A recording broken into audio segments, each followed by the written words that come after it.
আসসালামু আলাইকুম আপু ভাইয়েরা, আশা করি আল্লাহর রহমতে অনেক ভালো আছেন। আমিও আপনাদের দোয়ায় আল্লাহর রহমতে অনেক ভালো আছি। আজকে নতুন আরও একটি ব্লগ নিয়ে চলে আসলাম। তো আশা করি আপনারা সকলে ভালো আছেন। তো আজকে রান্না করব কাঁচকলা দিয়ে ইলিশ মাছ দিয়ে। তো এখানে এই যে আমি রান্নাটা উঠাই দিয়েছি। আমি বেশিরভাগ তরকারিতে পেঁয়াজ ব্লেন্ডার করে দিই, মানে বাটা দিয়ে দিই। তো এখানে পেঁয়াজ মরিচ ব্লেন্ডার করে দিয়ে দিয়েছি।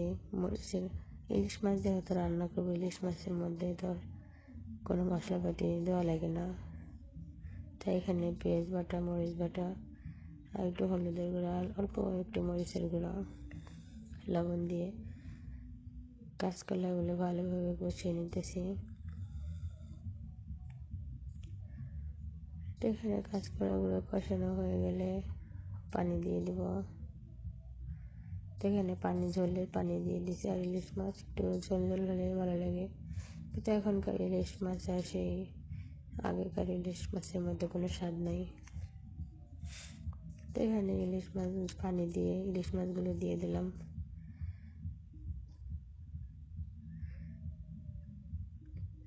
তো রান্না করে নিতেছিলাম। এই যে আমার রান্না কমপ্লিট হয়ে গেছে। লাস্টে শুধু একটু জিরার গুঁড়া দিয়ে তরকারিটা নামিয়ে নিয়েছিলাম। আর এখানে হলো পাটিসাপটা বানানোর জন্য পিঠার গোলা বানাইছিলাম, কিন্তু পাটিসাপটা পিঠা হয় নাই, কেন জানি না, হইতেছিল না, সব ভেঙে যেতেছিল। তো পরে কী করব, তারপরে এর মধ্যে আবার কিছু চিনি দিয়ে গুড় দিয়ে বড়া পিঠার মতো বানাই নিতেছিলাম।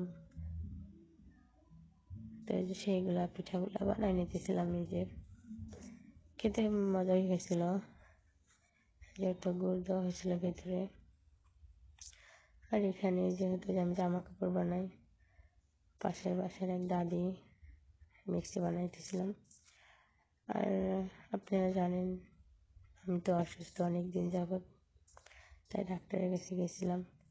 আর যাওয়ার সময় দোকানে গেছিলাম। তো এখানে এই একটা প্লেটের দাম নাকি 1000 টাকা।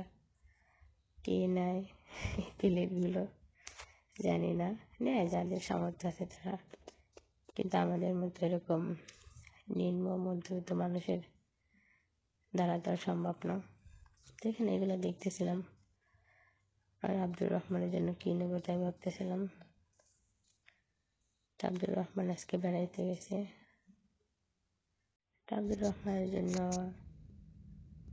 জুস নিয়ে গেলাম, আর হলো বিস্কিট নিয়ে গেলাম। আর আপনারা জানেন আমার কাশির অনেক সমস্যা, তো যার কারণে সেদিন ডাক্তার দেখাইতে গেছিলাম। যক্ষা পরীক্ষার যে টেস্টগুলো থাকে সেইগুলো করতে দিয়েছিলাম, কিন্তু আলহামদুলিল্লাহ রিপোর্টগুলো পজিটিভ আসে নাই, নেগেটিভ আসছে। কোনো সমস্যা নেই, এটা হচ্ছে অ্যালার্জির কারণে যে ঠান্ডার কাশির সমস্যা হয়ে থাকে, এই কারণে আমার এরকম কাশি থাকে। আর সবাই দোয়া করবেন আমার জন্য, আমার ফ্যামিলির জন্য। আবার কালকে যাব ডাক্তার দেখাইতে, যেহেতু ঠান্ডা অ্যালার্জি এই কারণে কাশি হয়, তো সেই ডাক্তার দেখাইতে যাব। তো আশা করি সবাই ভালো থাকবেন। আর আমার ভিডিওটা যদি একটু হলেও ভালো লেগে থাকে, অবশ্যই লাইক কমেন্ট শেয়ার সাবস্ক্রাইব করবেন, আমার পাশে থাকবেন, আমাকে ভালোবাসবেন, সবাই সাপোর্ট করবেন। আল্লাহ হাফেজ, সবাই ভালো থাকবেন।